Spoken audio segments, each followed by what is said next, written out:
تو میں وہ خریدنے کے لیے آیا ہوں۔ اس نے کہا کہ کتنے میں خریدو گے؟ میں نے بہت زیادہ دام بتایا تو وہ حیران رہ گئی۔ اس نے کہا کہ یہ جو سر کے بال ہوتے ہیں یہ اتنے زیادہ مہنگے بکتے ہیں؟ میں نے کہا کہ ہاں، سر کے بال بھی اور دیگر چیزیں بھی۔ میں نے ان کو ایک لسٹ پکڑا دی۔ میں نے کہا کہ اس میں جو بھی چیزیں لکھی ہیں اگر وہ آپ کے پاس ہیں تو میں وہ سب خرید لوں گا۔ اس میں ایک ایسی چیز بھی لکھی تھی جو ہر عورت استعمال کرتی ہے اور اس کی بہت ہی ذاتی قسم کی چیز ہوتی ہے۔ ایسی چیز ہوتی ہے کہ اگر خراب ہو جائے تو عورتیں اسے کوڑے میں بھی نہیں پھینکتی، لیکن اگر ان کو یہ پتہ چل جائے کہ کوئی خرید رہا ہے تو پھر وہ کیوں نہ بیچیں گی۔ تھوڑی دیر کے بعد ہی 3-4 لڑکیاں میرے آس پاس منڈلانے لگی اور اپنی اپنی چیزیں لے کر آ گئی۔ ان کے ہاتھ میں شاپر تھا، اس میں ان کے سر کے بال بھی تھے۔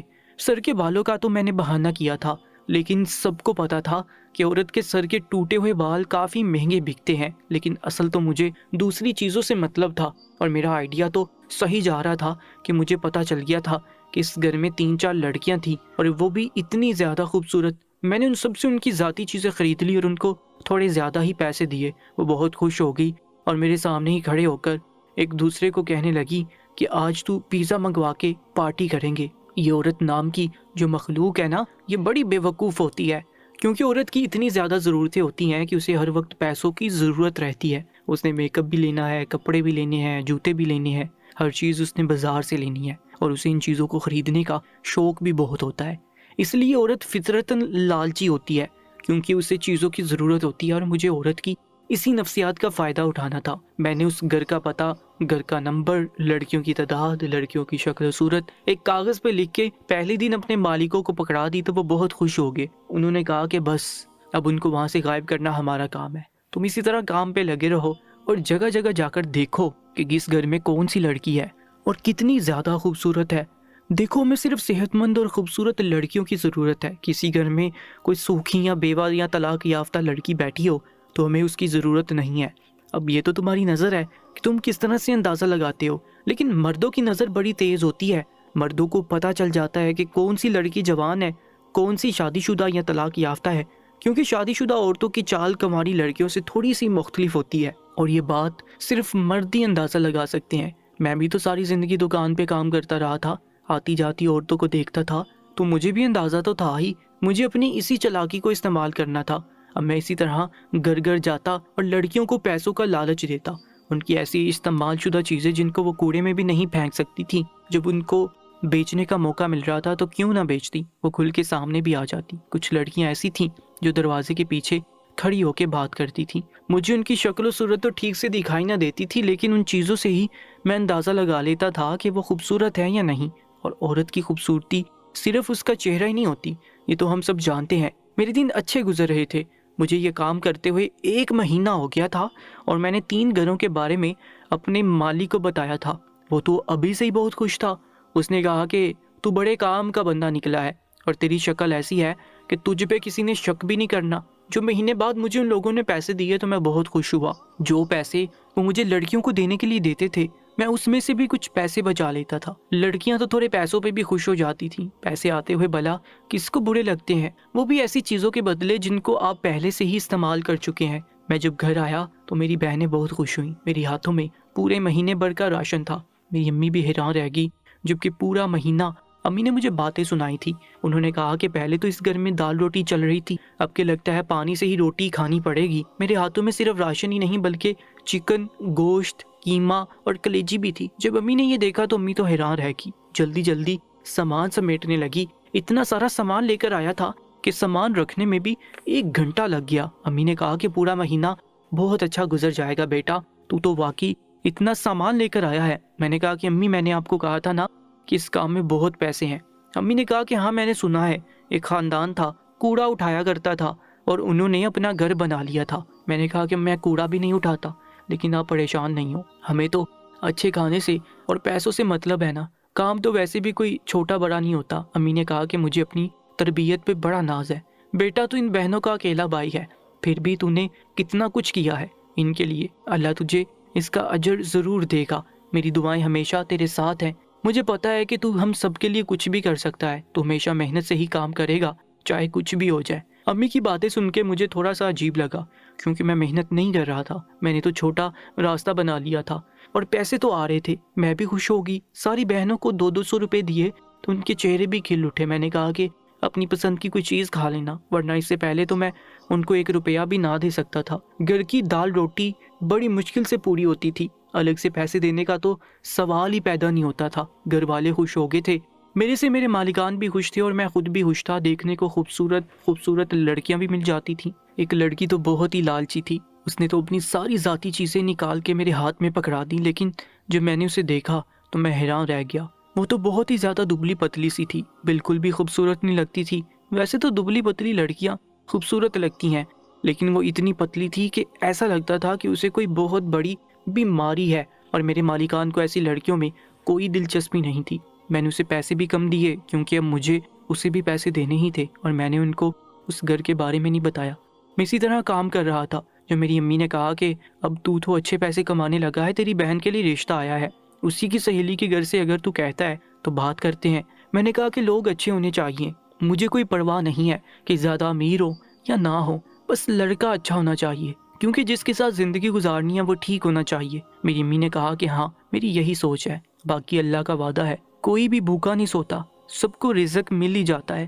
جیسے ہی ہمارے حالات بدل گئے، ایسے کسی کے بھی حالات کم زیادہ ہوتے ہی رہتے ہیں، لیکن بیٹا آج کل حالات اتنے بھی اچھے نہیں ہیں۔ ابھی پچھلے دنوں نا وہ سامنے رہتے تھے نا کریم دہی والے، ان کی بیٹی کو کسی نے اغوا کر لیا۔ میں یہ بات سن کے حیران رہ گیا، کیونکہ ان کی بیٹی کے بارے میں ہی میں نے ان لوگوں کو بتایا تھا، اور پھر ان کے کہنے پر اسے اغوا بھی کیا تھا۔ میں نے کہا کہ اچھا کب ہوا یہ سب؟ امی نے کہا کہ مجھے تو کل پتہ چلا ہے، بیچارے بڑے پریشان ہیں۔ ان کی تو ایک بیٹی تھی بھی بلا کی خوبصورت، اس کی ماں ایسی بری طرح سے رو رہی تھی، میں تو دیکھ کر ہی عجیب سی ہوگی، کیا تسلی دیتی، اس کو واپس آ گئی۔ دعا کے لیے بلایا تھا انہوں نے کہ جلد از جلد مل جائے، دعا کر کے آگے۔ بس پتہ نہیں کون سے ایسے لوگ ہوتے ہیں جو لوگوں کی جوان بچیوں کو اغوا کر لیتے ہیں، اللہ ایسے لوگوں کو غارت کرے۔ میں کھانا کھا رہا تھا، میرے گلے میں پانی اٹک گیا۔ میں نے کہا کہ امی چھوڑے نا، کسی کو کچھ کہنے سے کیا فائدہ ہو سکتا ہے، وہ خود ہی گھر سے بھاگی ہے۔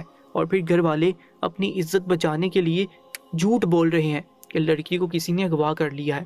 امی نے کہا کہ یہ بھی ہو سکتا ہے، آج کل ہونے کو کیا نہیں ہو سکتا، لیکن مجھے پتا ہے وہ لڑکی بڑی شریف تھی، بڑی اچھی تھی۔ ارے لڑکی سے یاد آیا، تیرے لیے بھی ایک لڑکی پسند کی ہے، میں نے بس تیری ایک بہن کی بات پکی کروں گی اور تیری منگنی کروں گی، کہیں لوگ یہ نہ کہیں گے جوان بیٹے کو صرف کمائی کے لیے رکھا ہوا ہے، آخر کو تیری بھی تو عمر ہو رہی ہے، 26 سال کا تو ہونے والا ہے۔ میں نے کہا کہ امی آپ کو جو کرنا ہے آپ کریں، میں نے اپنے سارے معاملات اپنی امی کے ہاتھ میں دے دیے تھے، مجھے پتا تھا کہ وہ اچھا فیصلہ ہی کرتی، باقی میرے پاس اتنا وقت کہاں تھا کہ میں اپنی مرضی سے کسی لڑکی کو پسند کرتا اور پھر اس کے ساتھ مشہور۔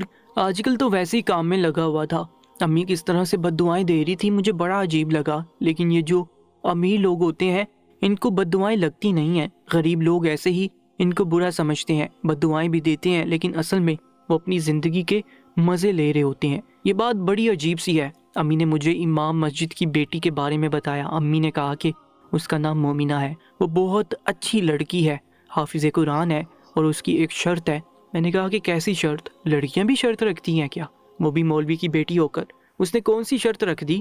میری امی نے کہا کہ پوری بات تو سن لے، اس کی شرط یہ ہے کہ وہ شادی کے بعد بچوں کو قرآن پڑھانا چاہتی ہے، اگر ایسا ہوگا تو ہمارے گھر میں حلال کے پیسے آئیں گے، گھر میں برکت ہوگی، گھر میں جوان لڑکیاں ہیں ان کے لیے اچھے اچھے رشتے آئیں گے، برکت ہوگی۔ میں نے کہا کہ امی مجھے نہیں پتا تھا کہ آپ میری شادی اتنی اسلامی لڑکی سے کروانا چاہتی ہیں۔ امی نے کہا کہ بیٹے کی شادی اسلامی لڑکی سے نہیں کرواؤں تو اور کس سے کرواؤں؟ تو کیا میرے منہ سے کچھ اور سننا چاہتا ہے؟ میں نے کہا کہ نہیں، آپ جو چاہتی ہیں ویسا ہی ہوگا، آپ کو جو بھی پسند ہے آپ پسند کر لیں اور بات کر لیں۔ انہوں نے کہا کہ بات بھی کر لی ہے، پسند بھی کر لیا ہے، میں تو لڑکی کے ہاتھ پہ پیسے بھی رکھ آئی ہوں، کیونکہ اس لڑکی کے بہت رشتے آ رہے ہیں اور میں چاہتی ہوں کہ وہ ہمارے گھر میں آئے۔ غریب لوگ ہیں اسی لیے اپنے جیسے لوگوں میں ہی شادی کرنا چاہتے ہیں، دیندار بندے ہیں، ان کو دنیا کی ریل بیل سے کوئی لگاؤ نہیں ہے۔ میں نے کہا کہ اچھی بات ہے۔ امی نے کہا تھا کہ اگلے جمعے والے دن وہ تیری 2 بہنوں کے ساتھ باقاعدہ جائیں گے اور شگون لے کر جائیں گے۔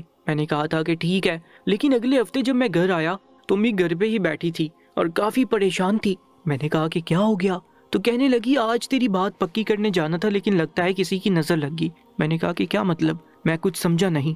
امی نے کہا کہ مومنہ کو کسی نے اغوا کر لیا ہے۔ میں نے کہا کہ یہ تو بہت برا ہوا، کیونکہ میں جانتا تھا کہ شاید میں اس گھر میں بھی جا چکا تھا، لیکن امی نے مجھے پوری بات نہیں بتائی تھی۔ امی نے مجھے یہ نہیں بتایا تھا کہ کون سی مسجد کے امام کی بیٹی ہے، کیونکہ ہمارے گاؤں میں 2-3 مسجدیں تھیں۔ امی تو باقاعدہ رونے لگی۔ میں نے کہا کہ امی کیا ہو گیا آپ کو؟ وہ میری بیوی تو نہیں بن گئی تھی، نہ آپ کی بہو تھی۔ امی نے کہا کہ لیکن ہونے والی بہو تو تھی نا، اور میں اسے پسند کر بیٹھی تھی، اب دوبارہ اس کے جیسی کہاں سے ملے گی؟ بہت برا ہوا، تیری تو شادی کی بات ہونے سے پہلے ہی اتنا بڑا حادثہ ہو گیا۔ لگتا ہے تیری شادی پہ کسی نے بندش کرائی ہے، یہ تیری چاچی کا کام ہے۔ امی تو کہاں سے کہاں پہنچ گئی۔ میری امی بڑی معصوم سی عورت تھی۔ میں نے کہا کہ ایسا کچھ نہیں ہے، بس چھوڑیں۔ انہوں نے کہا لیکن آج کل یہ سب کچھ بہت ہو رہا ہے، ہمارے محلے سے نہ جانے کتنی لڑکیاں غائب ہو چکی ہیں، اور دوسرے محلے سے بھی خبریں آ رہی ہیں، سنا ہے کچھ لوگ آئے ہوئے ہیں جو جوان لڑکیوں کو اغوا کر رہے ہیں۔ بیٹا مجھے تو بڑا ڈر لگتا ہے، ہمارا تو گھر بھرا ہوا ہے جوان لڑکیوں سے۔ میں نے کہا کہ ہمارے گھر کی لڑکیوں کو کبھی کوئی اغوا نہیں کرے گا۔ امی نے کہا کہ تو اتنے یقین سے یہ بات کیسے کہہ سکتا ہے؟ میں اتنے یقین سے اس لیے کہہ سکتا تھا کیونکہ میں اپنی ہی بہنوں کو تو کبھی بھی ان لوگوں کے سامنے چھوڑنے والا نہیں تھا، تب میں نے خود اغوا کرنا تھا۔ لیکن امی کو کیسے سمجھاتا؟ امی نے کہا کہ مجھے تو ڈر لگتا ہے، میں تو ان کو کہیں بھی جانے نہیں دوں گی۔ میں نے کہا کہ ٹھیک ہے وہ بات بھی، لیکن آپ کو زیادہ پریشان ہونے کی ضرورت نہیں ہے، اس بات کو لے کے اتنا پریشان مت تو جائیے گا کہ اپنی طبیعت خراب کر لیں۔ میں ہوں نا، میرے ہوتے ان کو کچھ نہیں ہوگا۔ امی نے کہا کہ جو لڑکیاں اغوا ہوئی ہیں نا، ان کے بھی باپ بھائی سلامت تھے، تیرے سے زیادہ بھی تھے اور تیرے سے زیادہ جان میں بھی تھے۔ جب گھر میں مصیبت آتی ہے نا، کوئی کچھ نہیں کر سکتا۔ کسی طرح امی کو مطمئن کیا اور وہاں سے چلا گیا۔ اب مجھے تھوڑی سی شرمندگی ہونے لگی کہ مجھے امام مسجد کی بیٹی کے گھر کے بارے میں نہیں بتانا چاہیے تھا۔ کچھ لوگ تو یہی کہہ رہے تھے کہ شاید بھاگ گئی ہوگی، کیونکہ لڑکیاں جب اس طرح سے غائب ہو جائیں تو پہلا خیال لوگوں کے دماغ میں یہی آتا ہے، چاہے لڑکی جتنی بھی شریف ہو۔ پر میں جانتا تھا کہ وہ کسی کے ساتھ باغی نہیں تھی، اسے ان لوگوں نے اغوا کر لیا تھا۔ ایک دن میں نے ان لوگوں سے پوچھا کہ آپ ان لڑکیوں کے ساتھ کیا کرتے ہیں؟ انہوں نے کہا کہ ہم کچھ نہیں کرتے، ہم تو آگے سپلائی کر دیتے ہیں، ہاں وہ لوگ کیا کرتے ہیں یہ ہمیں نہیں پتا۔ میں نے کہا کہ پھر بھی کوئی اندازہ؟ اس نے کہا کہ بولے بادشاہ تو کیا سمجھتا ہے کہ جب کوئی کسی لڑکی کو اغوا کرتا ہے تو وہ کیا اسے گھر میں بٹھا کے اس کی تعلیم و تربیت کرتا ہے؟ ارے وہی کام کرواتے ہوں گے جو لڑکیوں سے منسوب ہوتے ہیں۔ میں نے کہا کہ پھر تو یہ سب اچھا نہیں ہے۔ ابھی میرے الفاظ میرے منہ میں ہی تھے۔ انہوں نے کہا کہ اگر اچھا نہیں ہے تو کام چھوڑ کے چلا جا، اور ابھی تک جو تو نے ہمیں اتنے سارے لوگوں کے بارے میں بتایا ہے، لڑکیوں کو اغوا کیا ہے، ہم پولیس کو تیرا نام دے دیں گے۔ یہ تو سن کے میں حیران رہ گیا اور ڈر بھی گیا۔ میں نے کہا کہ آپ لوگ مذاق کر رہے ہیں؟ میں تو ایسے ہی پوچھ رہا تھا۔ انہوں نے کہا کہ ہاں اگر تو مذاق کر رہا تھا تو پھر ہم بھی مذاق کر رہے ہیں، اور اگر تو مذاق نہیں کر رہا تھا تو سب سے پہلے تیری باری آئے گی۔ میں خاموش ہو گیا اور میں نے قسم کھا لی کہ آئندہ میں کسی حوالے سے بھی ان لوگوں سے کوئی سوال نہیں کروں گا، بس چپ چاپ اپنا کام کرتا رہوں گا۔ ایک دفعہ مجھے پیسوں کی زیادہ ضرورت پڑ گئی۔ میں نے سوچا کہ آج تو اکٹھی لڑکیوں کے بارے میں بتاؤں گا، 3 گھروں کو جانا پڑے گا۔ لیکن پہلی گھر میں مجھے 3 لڑکیاں مل گئی، اس میں سے 2 دروازے کے پیچھے کھڑے ہو کے مجھ سے باتیں کر رہی تھی، اور ایک سامنے کھڑی تھی، وہ بہت خوبصورت تھی۔ اس نے کہا کہ ہم تینوں بہنیں ہیں اور یہ ہمارا سامان ہے۔ میں نے سوچ لیا جب یہ اتنی پیاری ہیں تو دوسری بہنیں بھی پیاری ہوں گی۔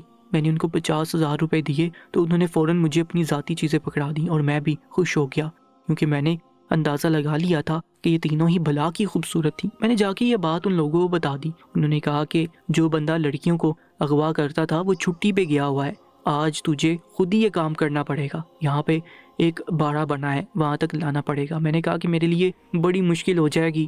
انہوں نے کہا کہ ہم اپنے 2 بندے تمہارے ساتھ کر دیں گے، وہ تمہیں بتائیں گے، کام آسان ہو جائے گا، تم فکر نہیں کرو، بس تم ان کو کسی طرح لے آنا۔ میں نے کہا کہ ٹھیک ہے، اور 2-4 دن بعد ہی میں ان کے گھر چلا گیا۔ میں نے انہیں کہا کہ آپ لوگوں کا سامان تو بہت اچھا تھا اور کافی سارے پیسے تھے، میں نے آپ لوگوں کو کم پیسے دیے، لیکن باقی کے پیسے آپ لوگوں کو دینے کے لیے آیا ہوں۔ آپ لوگوں کو میرے ساتھ گلی تک آنا ہوگا کیونکہ میں نے پیسے وہاں پہ رکھے ہیں۔ وہ لوگ پیسوں کی اتنی بھوکی تھیں کہ انہوں نے اپنے منہ چادر میں لپیٹے اور میرے ساتھ آ گئی۔ ایک لڑکی نے برقع بھی پہنا ہوا تھا، میں نے ایک رومال پہ بے ہوشی کی دوا لگائی اور ان کے منہ پہ رومال لگا دیا۔ وہ جیسے ہی بے ہوش ہوئی تو ان کے آدمیوں نے ان لڑکیوں کو اٹھایا اور وہاں سے لے گئے۔ میرا فون پتہ نہیں کیوں بار بار بج رہا تھا، میرے پاس ایک ہی بٹنوں والا فون تھا، امی کی کال آ رہی تھی، جبکہ میں نے ان کو کہا تھا کہ اس ٹائم میں مصروف ہوتا ہوں۔ میں رات کو دیر سے گھر آیا، ابھی گھر میں قدم رکھا تھا کہ سامنے کا منظر دیکھ کے حیران رہ گیا، ساری بہنیں رو رہی تھی۔ امی نے کہا کہ سمرینہ نہیں مل رہی ہے، اپنی سہیلی کے گھر گئی تھی، ابھی تک نہیں آئی، کہیں اس کو بھی کسی نے اغوا تو نہیں کر لیا، کیونکہ اس کی سہیلی کی بہن اور اس کی سہیلی تو غائب ہے۔ وہ لوگ بھی بڑے پریشان ہیں، وہ کہہ رہے ہیں کہ سمرینا بھی ان کے ساتھ تھی۔ ہم کب سے تجھے فون کر رہے ہیں، تجھے ڈھونڈتے تو کہاں ڈھونڈتے، میرے قدموں تلے سے زمین نکل گئی۔ اس کا مطلب کہ میری بہن ان لوگوں کے گھر گئی ہوئی تھی اور میں نے اپنی بہن کو اغوا کر کے سپلائی بھی کر دیا تھا۔ میں پاگلوں کی طرح بھاگا، ان لوگوں کو کہا کہ جو آج آپ لوگوں کو لڑکیاں دی ان میں سے ایک میری بہن تھی۔ انہوں نے کہا کہ وہ تو اب چلی گئی ہے، اب واپس نہیں آ سکتی۔ میں نے اس کو تو آگے دے دیا، پتہ نہیں کہاں سے کہاں چلی گئی ہوگی۔ میں نے کہا کہ کچھ کریں، میری بہن کو واپس لائیں۔ انہوں نے کہا کہ نہیں لا سکتے تیری بہن کو واپس، ہاں اس کے بدلے میں ہم تجھے کچھ پیسے دے سکتے ہیں۔ انہوں نے 2 لاکھ روپے میرے سامنے رکھے تو میری روح کانپ گئی۔ یہ میری بہن کی قیمت تھی، میری اپنی بہن کی قیمت۔ اب میری بہن کے ساتھ کیا ہوتا؟ میں پاگل ہو گیا، وہیں پہ بے ہوش ہو گیا۔ ہوش آیا تو گھر میں تھا، امی دکھ سے ہلکان تھی، بہنیں رو رہی تھیں۔ ہمیں میری بہن کبھی واپس نہیں ملی، وہ کہاں چلی گئی ہمیں کچھ نہیں پتا۔ میں نے ان لوگوں سے جب زیادہ سوال کیا تو انہوں نے مجھے کہا کہ ہم تجھے پولیس کے حوالے کر دیں گے۔ میں ڈر گیا کہ اگر پولیس کے حوالے کر دیا تو میری بہنیں بھوکی مر جائیں گی۔ اس حرام کے کام نے مجھ سے میری ایک بہن کو دور کر دیا۔ اگر وہ مر جاتی تو شاید اتنا دکھ نہ ہوتا، لیکن اب وہ زندہ ہو گئی تو پتہ نہیں اس کے ساتھ کیا ہو رہا ہوگا، کس حال میں ہوگی۔ دن رات یہی سوچتا رہتا ہوں، نہ جی پا رہا ہوں نہ مر پا رہا ہوں۔ حرام کے پیسے نے میری عقل کے آگے پردہ ڈال دیا تھا۔ مجھ سے بہت بڑی غلطی ہوگی، بار بار میری بہن میرے خواب میں آتی ہے۔ میں پہلے کی طرح نہیں رہا، پاگل ہو گیا ہوں، مجھے بہت بڑی سزا ملی ہے، پر ڈرتا ہوں کہ کہیں ابھی میرے نصیبوں میں مزید سزا نہ لکھی ہو، کیونکہ میں نے بھی تو نہ جانے کتنے گھروں کی عزتوں کو اسی طرح نیلام کیا تھا۔ اب بات میرے گھر پہ تو آنی تھی، میں بھول گیا تھا کہ یہ دنیا مکافات عمل ہے اور اللہ کا وعدہ ہے کہ جو جس کے ساتھ برا کرتا ہے اس کے ساتھ برا ہی ہوتا ہے۔ آپ لوگ دعا کریں یا تو وہ میری بہن کسی طرح واپس آ جائے اور یا مر جائے، کیونکہ وہ کس ذلت کی زندگی گزار رہی ہوگی اس کا اندازہ مجھے ہے۔ مجھے سمجھ نہیں آتا میرے دل کو سکون کیسے آئے گا، میں اس دنیا کا سب سے بدقسمت بھائی ہوں۔ دوستو، آج کی اس کہانی کے بارے میں اپنی قیمتی رائے سے ہمیں ضرور آگاہ کیجیے گا، اور مزید ایسی کہانی اور واقعات کے لیے ہمارے YouTube چینل کو سبسکرائب کر لیجیے گا۔ انشاءاللہ ملاقات ہوگی ایک نئی کہانی کے ساتھ، تب تک کے لیے اللہ نگہبان۔